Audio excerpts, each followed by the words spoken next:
Middleton, who runs his own agriculture technology business. And they're going to give some feedback to each of the groups once they've presented. You as a group, and I'm talking to the delegates here, are going to listen to that feedback, and after lunch you're going to meet as country groups and go, how are we going to take this forward? What are we actually going to do in our country, in our school, in our community regarding the futures of food and water? What are we going to do? And you're going to come up with a call to action. You're going to come up with a plan. So you may take a bit of red team and you may take a bit of blue team. So ideas, and combine them, because some of these ideas won't work. We've had that discussion amongst some of the teams. Some of the solutions won't happen in some of your countries, and that's fine. But the next part is to build that solution so it will work in your school, in your community.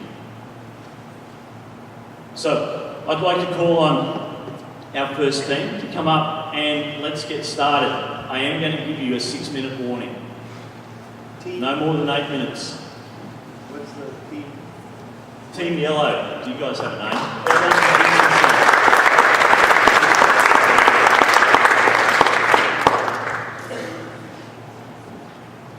Good afternoon, everybody.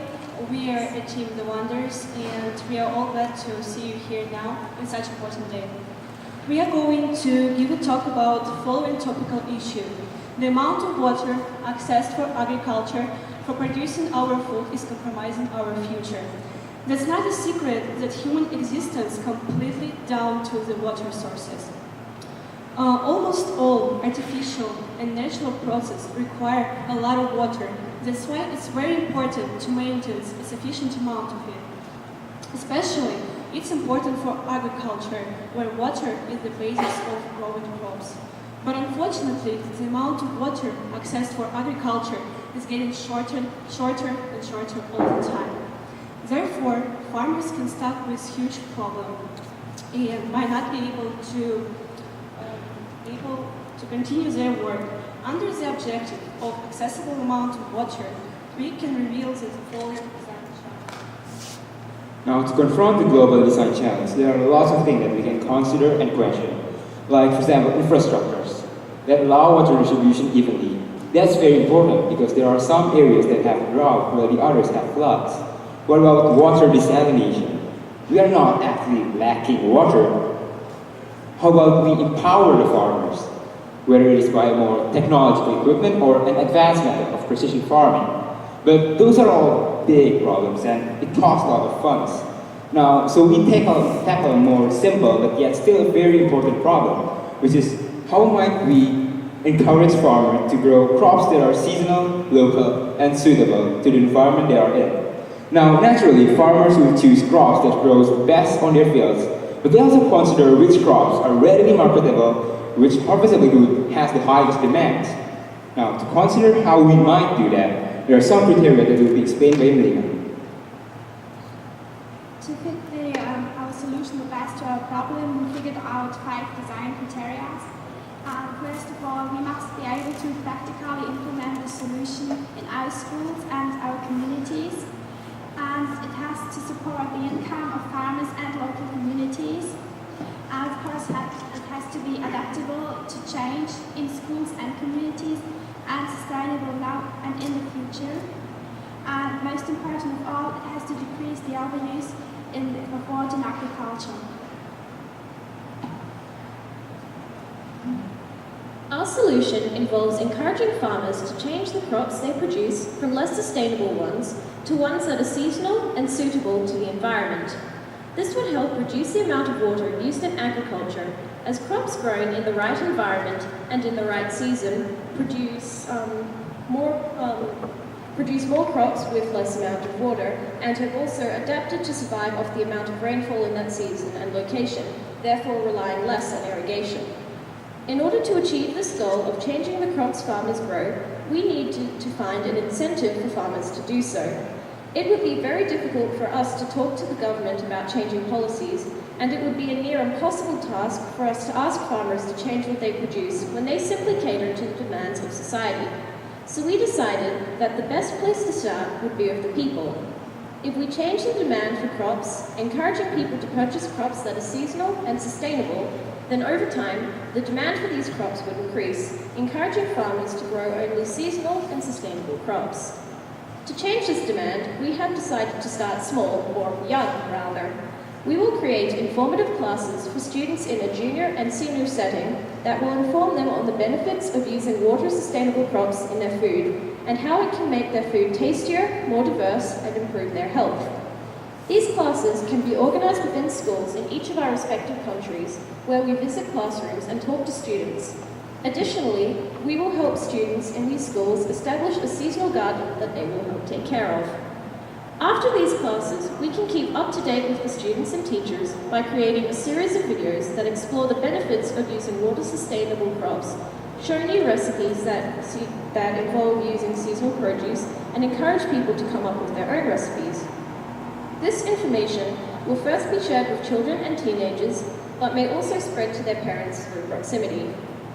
The parents may catch on with this trend and encourage it, which in the long run, if it continues to spread, will change the demand to seasonal and sustainable crops.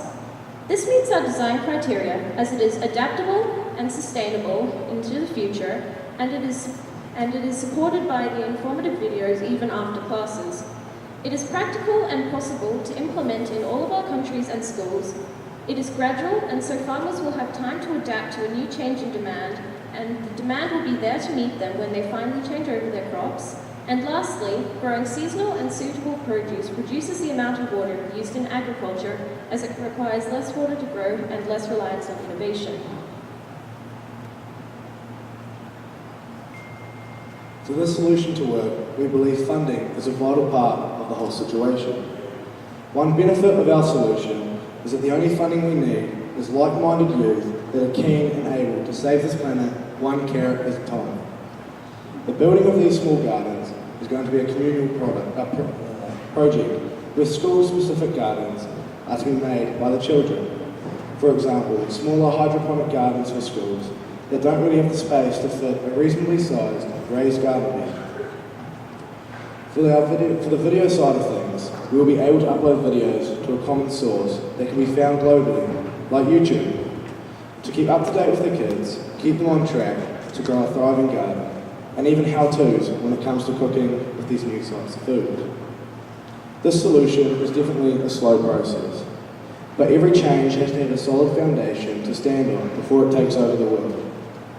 We will see the overall demand for these foods that thrive in their local habitats increase as we teach these children the benefits, which will in turn encourage the local farmers to grow these specific foods that are made to grow in these environments, therefore using less water from irrigation systems, therefore saving this planet one carrot at a time.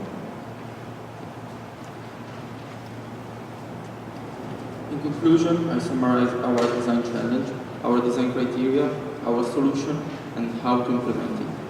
Our design challenge is how might we encourage farmers to grow crops that are seasonal, local, and suitable to the environment they are in. So, our design criteria are: we must be able to implement the solution in our schools or communities, support the income of farmers and people in local communities, and it must be adaptable to change in local communities and schools over time. Eventually, we have our solution that aims to create crops in a junior school's garden so that children can bring home to their parents what they have grown. Our goal is to change the demand of consumers' choices of food that in turn changes the choice of crop that local farmers decide to plant. Thank you for listening.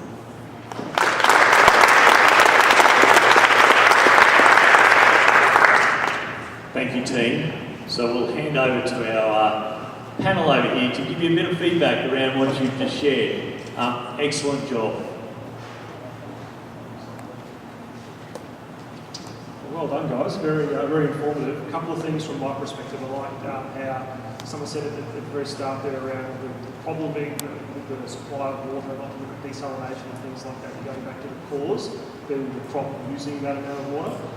My concerns around it, feedback on that regard would be that not necessarily whatever the market demand for that crop is may not align with what is sustainably grown.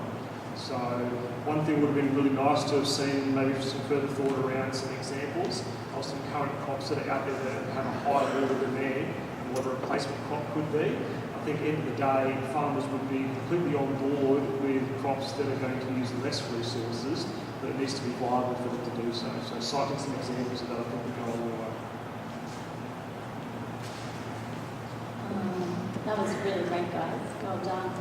Just one little thing that occurred to me. So you spoke about saving the world one carrot at a time. Maybe something to think about would be, talk to the teachers and change the snack food next year for World School from, non-food to carrot sticks, locally grown and, enforcing message. Thank you. I was looking for a carrot. I didn't bring one up. I thought I really like the idea of changing the mindset from the ground up, and I think that does come from education. Thinking from how do you channel this to market, I think you're spot on with the use of social media such as YouTube,